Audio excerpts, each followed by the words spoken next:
Hi and welcome to the ISMM Level 3 Sales Program. In this video we'll be exploring the role of telesales within the sales mix and review the structure and skills required for successful outcomes. Now telesales tends to be divided into two different forms, inbound and outbound activity.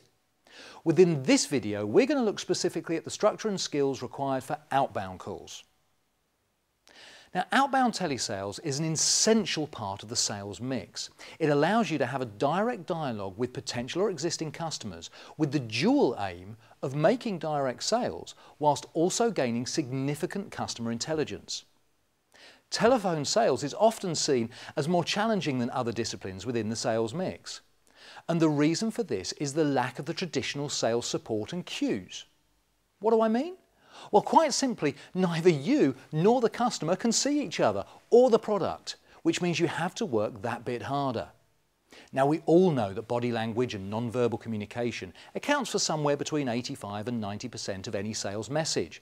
So you have to make the remaining 10 to 15% really count. It's all about exploring customer need, creating desire, and presenting credible solutions, and above all, closing the sale. Now, it sounds easy.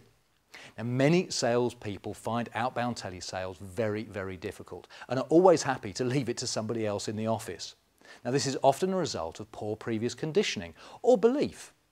Now, for example, we're all used to, or perhaps detest, some of the telephone calls we get at home from double glazing companies and kitchen companies. Now, this has conditioned our belief and thinking about such activity. Professional outbound telesales is a far cry from these types of calls.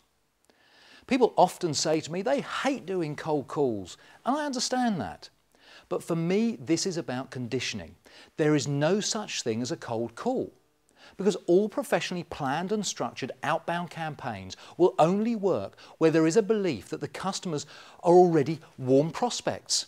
After all, you have their number, they've been selected because they likely want or need for your product, and you will always share something in common, your product hopefully.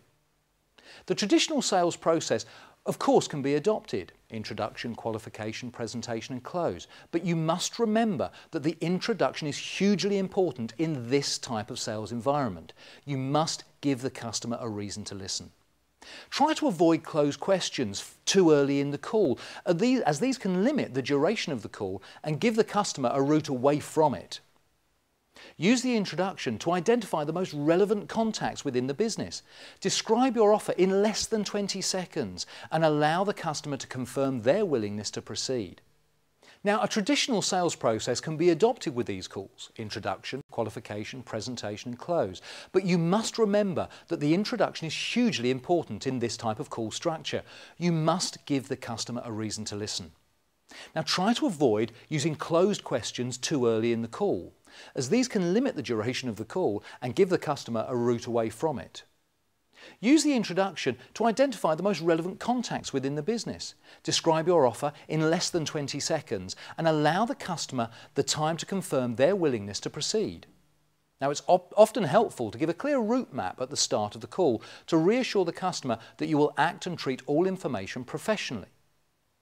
Now, if the customer is an existing or lapsed customer, using the call to update information is a legitimate and useful way of breaking the barriers and also creating an environment for future contact. Remember, Rome wasn't built in a day. You may need to work on this relationship before it bears fruit. Don't always expect sales to come from the very first call. Often it takes time to establish the necessary trust. In fact, it can take up to 4 calls typically before a sales result is achieved. Now, if a callback has been requested or agreed, make sure this is noted formally and that the time and the date is agreed, wherever possible ensuring that it is you that makes that return call, because this will reinforce the customer's relationship with you. Now, as with all sales disciplines, listening and questioning should form the majority of any call.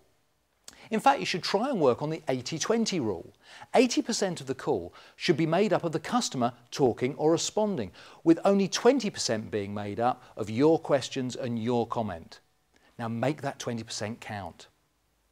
Telesales is challenging, but a really rewarding element of the sales mix, allowing you to speak directly to your customer and gain significant additional customer intelligence.